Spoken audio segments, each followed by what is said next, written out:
Fire crews from across the nation are fighting the Riverside fire in Clackamas County. It is now 26% contained.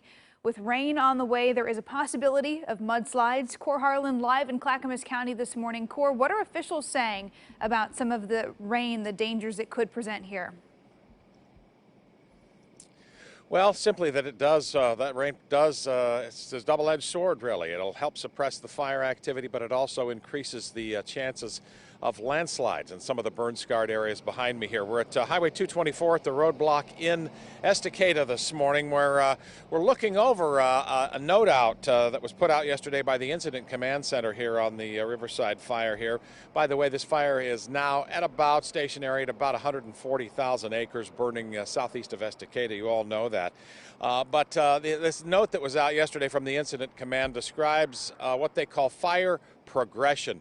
You'll recall back on Labor Day, which seems like a century ago almost, but it was only 2 weeks ago, the 7th or so of September, Labor Day. That morning we talked about all the high wind in the forecast. Well, this progression note that the Incident Command Center put out describes fire activity that was really rampant. And in fact, the note says that fire raced down about 17 miles of the Clackamas River corridor in just 48 hours after that wind started blowing. That is an immense amount of fire and a huge statistic. It burned all the way to the edge here of Estacada and Highway 211 between Estacada and Molalla, where it has held. The lines have held ever since then. The fire lines are secured behind me at the roadblock along Highway 224 that goes up to the Cascade Crest and goes south there, and that has come as a sigh of relief for everybody here in the Estacada and Molalla area.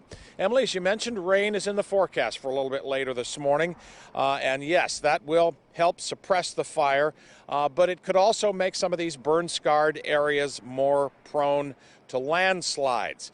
A little refresher on some forestry, some rudimentary forestry from a guy who's pretty rudimentary here. You know, the top layer of the soil in the forest is made up of a lot of leaf litter and needles. They call it a duff layer, D-U-F-F, a duff layer there.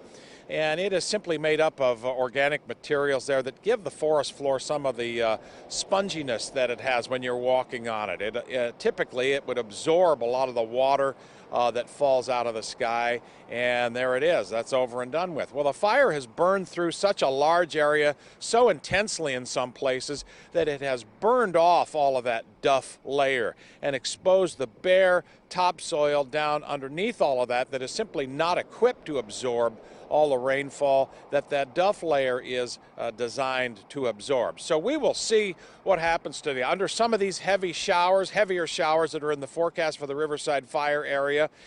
They may experience some minor runoffs into some creeks under some heavier showers that are sustained for a while, maybe a little bit larger areas of slide. We'll just have to wait and see in the particular case of where it falls and how heavy it falls and how deep and steep the angle is where it is falling. Those are all variables that can have an impact on this. But Emily and Jenny, yes, the rain is in the forecast to start falling a little bit later on here today, and that'll be welcome relief for a lot of people who'd like to get that fire smoke down and get this fire out once and for good. But again, it also does raise a possibility that some landslides may occur in and around the fire area here, and that would not be such great news after all. Jenny and Emily? No, it would not. Okay, thank you, Cor. Well,